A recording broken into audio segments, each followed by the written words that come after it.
आप सबने संत जग्गी वासुदेव का नाम तो सुना होगा। आज कोयम्बटूर में जग्गू वासुदेव के ईशा फाउंडेशन पर पुलिस की रेड हुई। 150 से ज्यादा पुलिस वालों ने ईशा फाउंडेशन के परिसर को घेर लिया। पूरे आश्रम की तलाशी ली गई। आश्रम में रहने वाली महिलाओं और सन्यासियों के बयान लिए गए।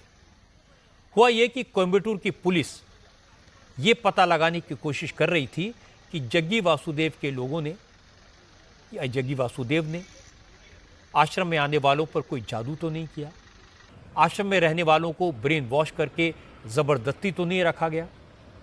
ये सारी कार्रवाई हाईकोर्ट के आदेश पर हो रही है, क्योंकि कोयम्बटूर के एक रिटायर्ड प्रोफेसर एस कामराज ने ईशा फाउंडेशन पर इल्जाम लगाया है कि जग्गी वासुदेव के आश्रम में उनकी 2 बेटियों का ब्रेन वॉश किया गया।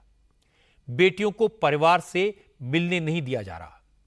प्रोफेसर एस कामराज ने इल्जाम लगाया कि जग्गी वासुदेव ने अपनी बेटी की तो शादी की, उसका घर तो बसाया, लेकिन दूसरी लड़कियों को जग्गी वासुदेव जबरदस्ती संन्यास के रास्ते पर चलने और घर बार छोड़ने की शिक्षा देते हैं। इसके बाद हाईकोर्ट ने पुलिस को इस मामले की हकीकत पता लगाकर रिपोर्ट पेश करने को कहा। पुलिस की रेड के बाद आज ईशा फाउंडेशन का बयान आया। ईशा फाउंडेशन का कहना है कि वो आश्रम में रहने वाले किसी भी व्यक्ति को शादी के लिए या फिर संत बनने के लिए दबाव नहीं डालते।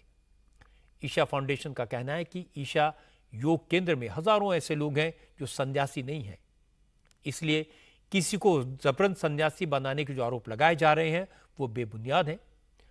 लेकिन इस मामले में पिटिशनर एस कामराज ने कहा कि उनकी बेटियों का इस कदर ब्रेन वॉश किया गया है कि अब वो अपने पेरेंट्स की बात सुनने को भी तैयार नहीं है। कामराज ने कहा, एक बार वो और उनकी वाइफ ईशा योग सेंटर में गए, रोए, गिड़गिड़ाए, लेकिन किसी ने उनकी बात नहीं सुनी। जब हम आश्रम गए तो मेरी पत्नी जमीन पर बैठ गई, चिल्लाने लगी। उसने पूछा कि आप मेरी बेटी को बिना हमारी परमिशन के कैसे सन्यासी बना सकते हैं? क्या आप अपनी बेटी को सन्यासी बनाएंगे? तो वहां खड़े सन्यासी हंसने लगे। उन्होंने कहा कि आप कुछ नहीं कर सकते, वो 18 साल से ऊपर है। यहाँ पर 2000 से ज्यादा लोग रहते हैं। कोई कोर्ट या पुलिस के पास नहीं गया।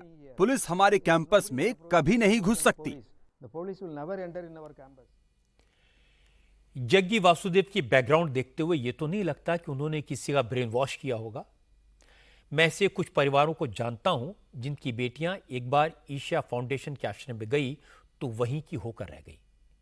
लेकिन कोई भी पेरेंट्स नहीं चाहेगा कि उनकी बेटी किसी आश्रम में जाकर रहे, इसलिए उनकी चिंता स्वाभाविक है। जग्गी वासुदेव की कमी सिर्फ इतनी है कि उन्होंने पेरेंट्स की बात नहीं सुनी, पेरेंट्स से बात नहीं की। जग्गी वासुदेव को बेटियों के माता पिता को एक्सप्लेन करना चाहिए, उन्हें कन्विंस करना चाहिए कि उनका इरादा नेक है, बेटियां सुरक्षित हैं और वो अपनी मर्जी से आश्रम में रह रही हैं।